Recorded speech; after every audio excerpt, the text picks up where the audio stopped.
Hi, I'm Gail Sokol. On today's show, we're going to be looking at an overview of laminated doughs. Welcome to Baking Radio. Learn the art and science of baking with author, educator, and award-winning chef, Gail Sokol. Whether you've been baking your whole life or you're brand new to the world of baking and you're looking to build your confidence and learn new skills in the kitchen, you're in the right place. This is Baking Radio.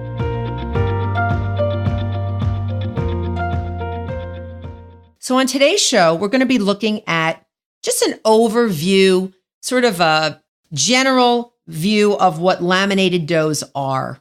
And you may not know what they are or recognize them, but I guarantee you've eaten a laminated dough because they include 3 different types of dough.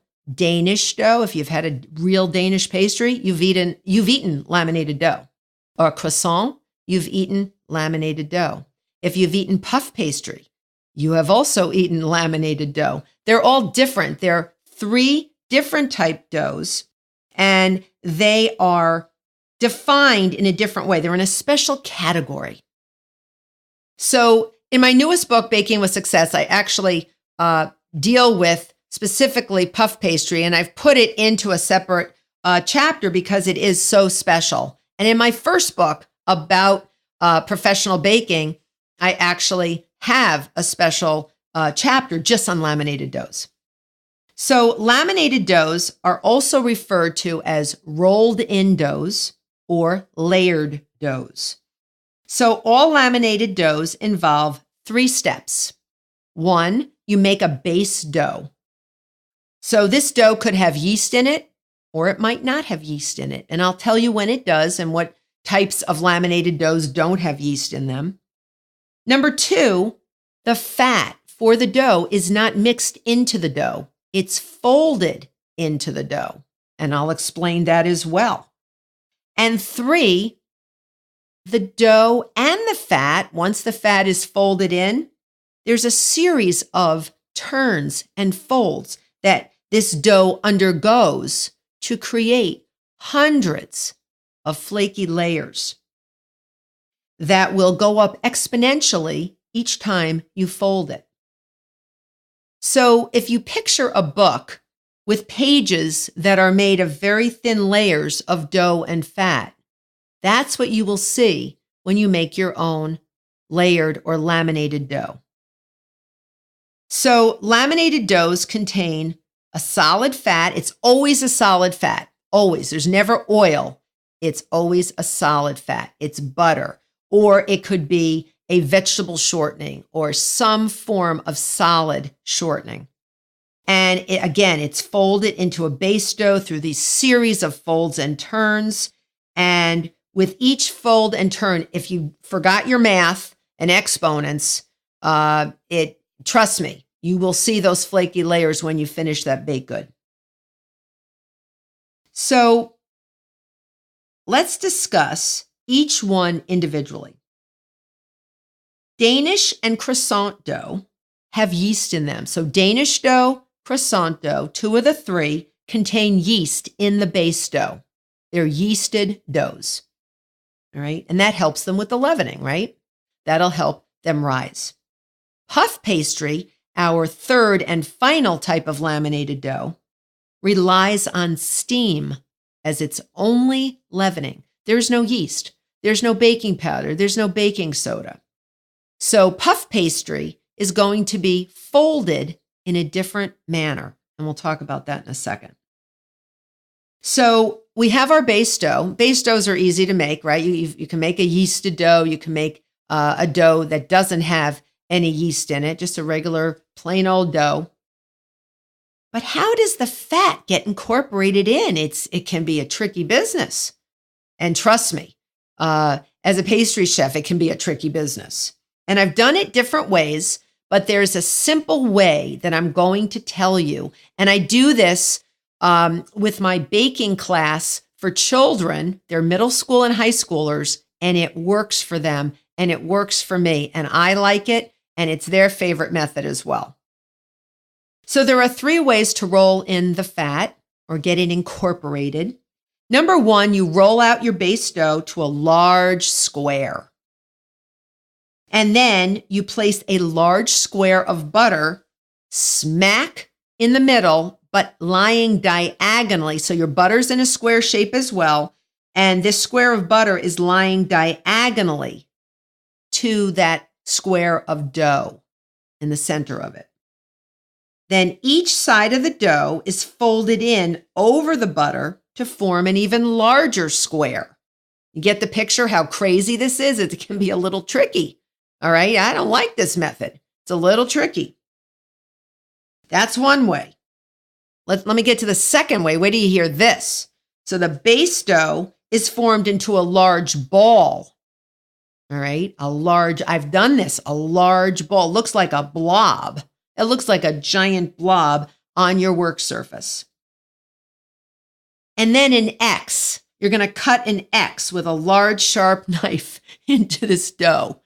You think, is she making this up? Is this crazy lady making this? I'm not making this up. Just listen. You're not going to believe it. So you make this X, and each of the 4 cut edges are pulled outward. So now you have this blob of dough that looks like a giant 4-leaf clover. I'm not kidding you. I cannot make this stuff up. Then you take a block of butter, and this is not one small block of butter. This is at least a couple pounds of butter. And you place it into the center of this dough, of this 4-leaf clover, quote unquote.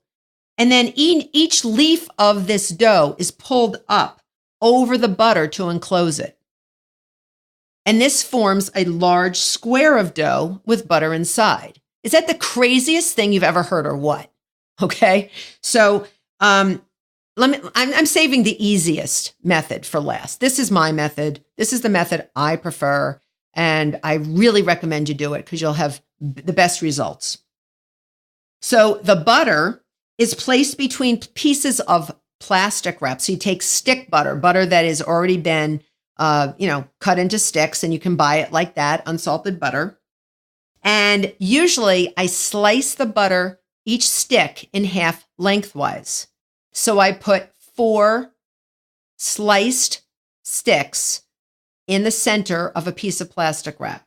So it's almost like you're making a sandwich cookie, and the butter is the filling, and each plastic wrap sheet is the cookie slices, okay, on either side. So once you have the butter in between, and you put another piece of plastic wrap over those cut long pieces of butter, and you line them up so they're side by side like little soldiers lined up, and you do only 4 at a time, you smack it with a rolling pin. Just gently smack it and flatten it to a specific measurement. All right, it might be 6 by 8 inches. So it's not so big, but it's going to be into a rectangular shape. The base dough is then rolled into a large rectangle, and the butter is placed across 2/3 the length of the dough. Of course, you're going to remove the plastic wrap, and all you have to do is peel off one side of plastic wrap, sort of flip it over, and plop it 2/3 down the dough. All right, 2/3 the length of the dough. Then the part of the dough with no butter on it gets folded over. And then you're going to do the same thing with the remainder of the dough, smack it in between pieces of plastic wrap and put this other small rectangle of dough on top of the dough that you sort of folded over your butter. So you're going to have the dough, layer of butter, folded over dough, and then more butter. And then you're going to fold the other side of the dough over that. So it's almost as if you're folding a letter. You're creating a giant letter that you're going to not mail, but it's a giant letter. Once this fat is enclosed, this is when the folds begin. So the dough, once you've enclosed the fat, and that's what we've done for the 3 different types, the third type being the easiest and the most preferred by me, and eventually by you, you'll see. The dough is going to be rolled out, and you rotate it 90 degrees, and then you create another letter fold. So you're going to fold it. It could be 12 by 18 inches. Sometimes I will use a yardstick. I will use a ruler, something just to give me an idea of how long it is. Now, the key here is rectangle is the shape of the day. This is the shape you want. You don't want any other shape.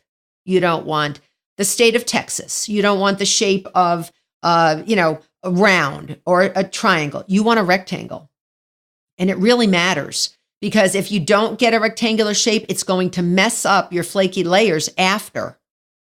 So we are going to start folding. So the dough is then rolled out, and then you're going to make another letter fold. So the first time when the fat is enclosed, that's not considered a fold.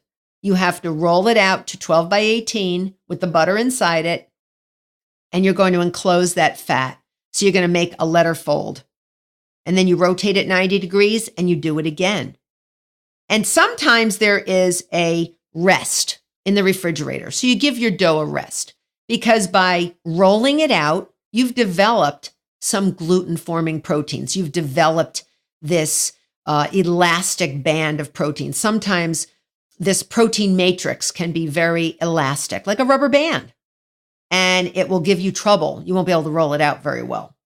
So you want to give it a rest. So once you've made one letter fold, you take some plastic wrap and a clean plastic wrap and you fold it and you sort of tuck it in. I sort of say, we're going to give the dough a little nap, a little rest. And this will allow the butter to firm up a little bit because your hands are warm. The rolling pin causes friction. Friction causes heat. Heat melts butter. We don't want to melt the butter. We just spent all this time folding it in specifically, this exact directions to get that butter into the dough in a specific way. So if we don't get it in perfectly, we're not going to end up with flaky layers in our baked good.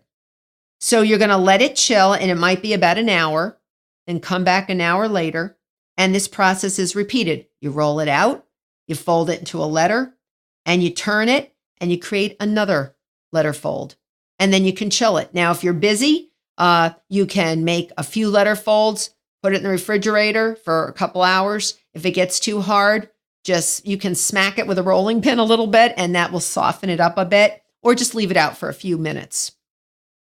The folds can be finished in one day, and then your dough should be rested overnight.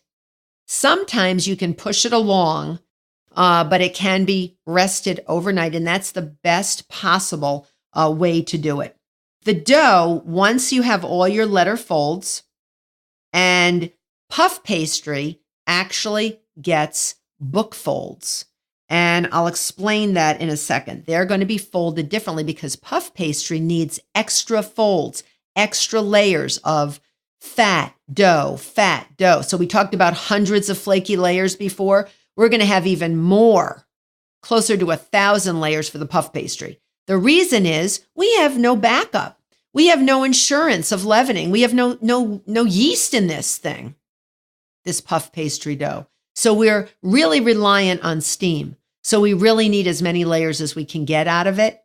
So we're going to let our dough rest overnight, whether it's croissant dough, Danish dough, or puff pastry dough. And we'll go into each one separately in a minute, but these are the basics of the laminated dough. Now, once you've made your dough and you say, well, you know what? This was a bit of a process. I really don't, and it's really not, but you really don't want to continue with it. I really don't want to make Danish dough today. Okay, no biggie. You just wrap this dough in plastic wrap a couple of times, date it, label it, and put it in the freezer. You can make Danish another day, and you can wait 3 to 4 months to do so. Not a problem. Same with your puff pastry, same with your croissant dough. Not a problem. So that is never a problem. You can bake it off the next day, or you can freeze it, the dough itself. So that is the basic methods of a laminated dough. Now, let me explain the butter dough, and I have explained this on other programs, but the reason that you have this various layers, it's hundreds of layers of fat dough, is very important. Once you get into the oven, what happens to the fat? It melts. And it's going to leave a space where it once was. This space is going to fill with air and steam, wet air, moist air. And what is steam? Steam is a super powerful leavening agent. We learned that with cream puffs and pâte à choux. Well, it's super, super powerful here as well. No matter what type of laminated dough you have, whether it has yeast or it doesn't, this is very powerful stuff. So the yeast is going to make it really pop and really puff up. But for your puff pastry, it's also going to work as well. So these layers have to be made really as perfectly as humanly possible. So there you have your laminated doughs and the general method of how to do them. So let's go into each one in particular a little bit. Danish dough.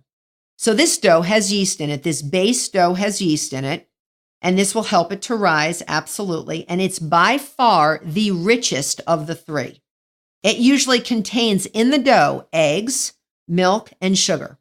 So that's known as, to us bakers, as an enriched dough or a rich yeast dough. Okay?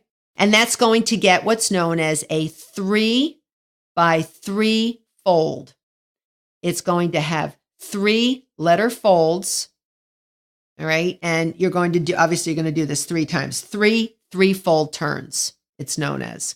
And the letter folds, you basically are folding it into thirds, like a letter. So there's 3 3-fold turns. Let's move on to croissant dough. Croissant dough, the base dough has yeast in it as well, but this dough's not as rich as Danish dough. It may contain some milk, but very little sugar and no eggs whatsoever. Again, it's given 3 3-fold turns. Puff pastry. So this is the least rich laminated dough by far. It has no yeast, and it relies only on the steam that forms within the dough as it bakes. So the water that's added to the dough, and when you make puff pastry dough, there is water added to the dough. And there's also water in fat, whether it's a shortening or a butter. And there's more folds for this puff pastry because, again, we're reliant on this steam to get trapped within the dough layers. So the more dough layers, the more steam is trapped and the more leavening you'll get. So we say that this is going to be folded like a book. So the book fold goes something like this. You roll out your base dough. Again, your fat has been enclosed already. And the dough is rolled into a large rectangle. And each short end of that rectangle is brought into the center where they will meet. They will not crisscross, or one will not be on top of the other, but they will just meet end to end in the middle. And then you take both sides of the dough and close it like you're closing a book. It's sort of cool. It's like closing a book. And if you do this, your layers go up more exponentially than if you do the 3-fold method, the letter fold method. So that will increase your layers even more. So this will improve our leavening. So basically, we've learned an overview of laminated doughs, what they are, and how they're so special. And when you taste them, you really know why they're so special. They are amazing. If you have any questions, head on over to bakingradio.com and leave me a message. I would love to answer some of your questions on air. And if you've enjoyed this episode in particular today, please hit the subscribe button. And if you'd like to leave a review, I would greatly appreciate it. And next time, we're going to be talking about chocolate, a 3-part series.